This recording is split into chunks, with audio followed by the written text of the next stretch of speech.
रघुवर दास को राज्यपाल बनाने के बाद ही बीजेपी बाबूलाल मरांडी की अगुवाई में झारखंड की राजनीति सेट कर रही थी, लेकिन लोकसभा चुनाव के नतीजे आपके सामने हैं।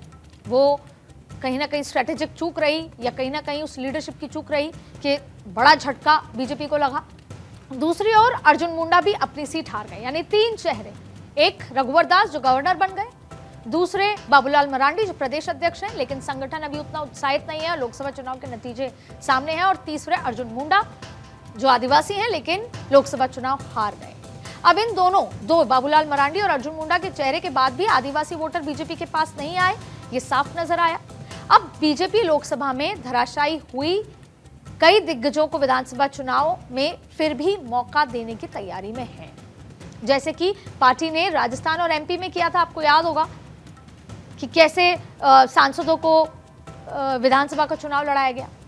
अब ऐसे में यहां पर भी कई ऐसे प्रयोग किए जाएंगे, विधायकी लड़ाई जाएगी, यहां हारे हुए नेताओं पर फिर से एक बार दांव लगाया जाएगा, और इस सियासी संग्राम में गेम चेंजर के तौर पर जयराम महतो की भूमिका को भी नकारा नहीं जा सकता।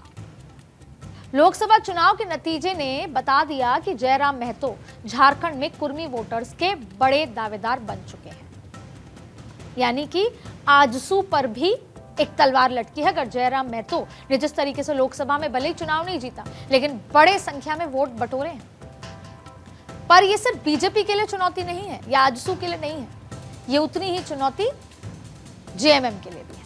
अब देखिए, हम बात कर रहे हैं जयराम महतो कुर्मी वोटर्स के बड़े दावेदार, जिस पर अब तक सुदेश महतो अपना अधिकार समझते आए थे।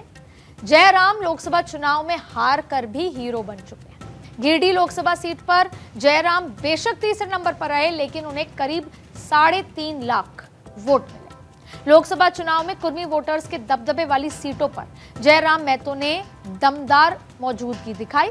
गिरिडीह, धनबाद, हजारीबाग और रांची कोडरमा सीट पर उनकी पार्टी की मौजूदगी साफ दिखी, और इसीलिए वो एनडीए और इंडिया दोनों गठबंधन के लिए खतरे की घंटी बन चुकी है, क्योंकि अब तक आजसू और जेएमएम ही स्थानीय वोटर्स पर अपना अधिकार मान बैठे थे, पर जयराम महतो वोटर्स को तीसरा विकल्प दे रहे हैं। तो जाहिर है कि झारखंड का सियासी स्टेज अब किसी एक का मोहताज नहीं है, यहां सभी के लिए विकल्प खुले हैं, और इसीलिए सभी को चौकन्ना भी रहना है, क्योंकि झारखंड की राजनीति दिशोम गुरु यानी शिबू सोरेन की विरासत से आगे निकल चुकी है।